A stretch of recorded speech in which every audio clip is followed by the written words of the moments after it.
During the Franklin Roosevelt administration in the 1930s and on into the 40s, when we were going through, the Dust Bowl and the Depression, and FDR was the president, he had, as a Secretary of Labor in his cabinet, he had the first woman ever to serve in that position or serve in a U.S. cabinet.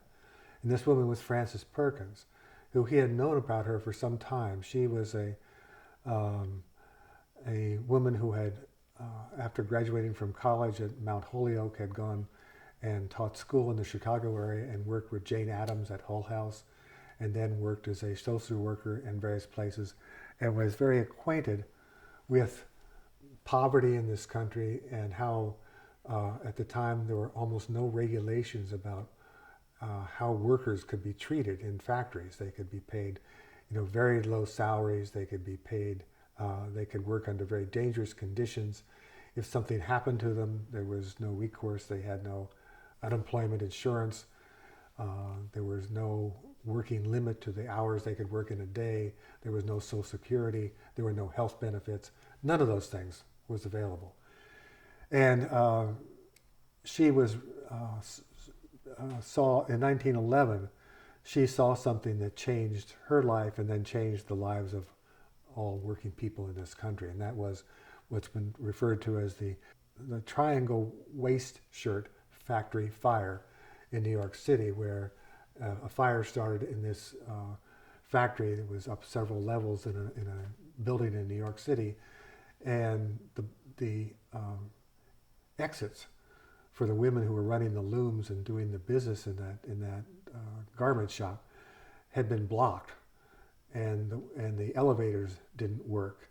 And when the fire started, there was no way out for these women, and it whipped through several floors. The women began jumping from the upper floors of the building down to the pavement and being killed. Frances Perkins heard the sirens and ran out of the place where she was staying with some friends and watched this taking place. I think it was 146 women jumped to their death or burned in the fire. And at that moment, she realized there need to be some laws about, the conditions under which people work in this country. And she began to legislate and do political activity to change those laws. And she first worked in the state government in New York. And then when FDR became president, he asked her to become the Secretary of Labor. It's important to note, so we think of the New Deal and all the benefits that came from that period, the 8-hour day, Social Security, um, unemployment insurance, all the health place safety, all those things, as being the work of Franklin Roosevelt in the New Deal.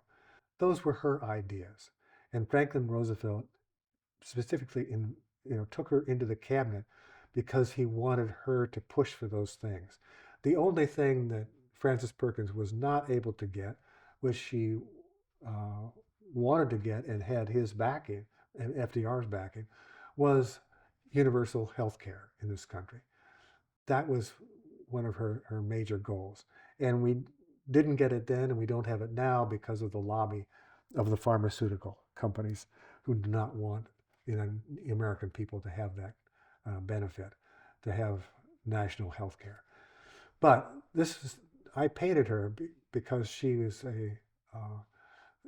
so many changes happened for the good of working people because of her. Another thing was the right to unionize, which had not been a right up until that time. These came about because of this one woman and her insistence that these things be done to make this country a fairer place for working people.